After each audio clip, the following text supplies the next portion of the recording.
छोटी सी आंखें, बड़े बड़े सपने, बेपरवाह होके लो चल दिए। मैं श्रद्धा सत्यवान धवन निगोज महाराष्ट्र में रहती हूँ। मैं MSc फिजिक्स की पढ़ाई कर रही हूँ। दूध उत्पादन हमारा खानदानी कारोबार है। शुरुआती दिनों में बाबा भैंसों को बेचने का काम किया करते थे। मेरे बाबा पैरों से भले ही अपंग हैं, पर सोच से नहीं। मुझे और मेरे भाई को माँ बाबा ने बचपन से तबेले के सारे काम सिखाए। आज भी लड़कों की परवरिश पर ज्यादा ध्यान दिया जाता है, लेकिन मैं बराबरी में विश्वास रखता हूँ। अगर सच्चे मन से कोशिश की जाए तो किसी भी काम में सफलता सुनिश्चित है।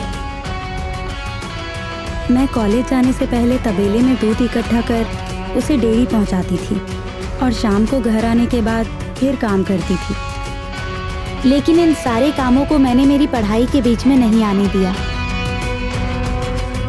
मैं शुरुआती दिनों में 2 व्हीलर पर दूध लेकर डेयरी जाया करती थी, लेकिन कब तक, कारोबार तो आगे बढ़ा नहीं था। इसीलिए मैं बोलेरो पिकअप के साथ दूध डिलीवरी के सारे काम खुद ही करने लग गई। माना कि काम अलग था, लेकिन मुझे मजा आने लगा। चाहे फिर भैंसों का चारा या खुराक लाने का काम ही क्यों ना हो। जब घर वालों का साथ था, महिंद्रा बोलेरो पिकअप थी, तो मैं सब कुछ कर सकती थी। छोटी सी आंखें, बड़े बड़े सपने, बेपरवाह होके लो चल दिए।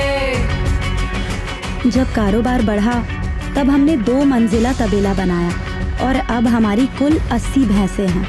अब मैं रोजाना 400 से 450 लीटर दूध खुद डेयरी लेकर जाती हूँ। श्रद्धा इस गांव की शान है। उसे देख के लगता है कि मुझे भी पिकअप चलाना चाहिए। मेरे बाबा हमेशा कहते हैं कि मेरी बेटी मेरी ताकत है और वो मेहनत के साथ कुछ भी हासिल कर सकती है। बस इसीलिए मैं हर वक्त मेहनत करती रहती हूँ, ताकि एक दिन उनका नाम रोशन कर सकूँ। दुनिया से हट के, हिम्मत से डट के, मुट्ठी में मेहनत लिए लो चल दिए मंजिल की ओर।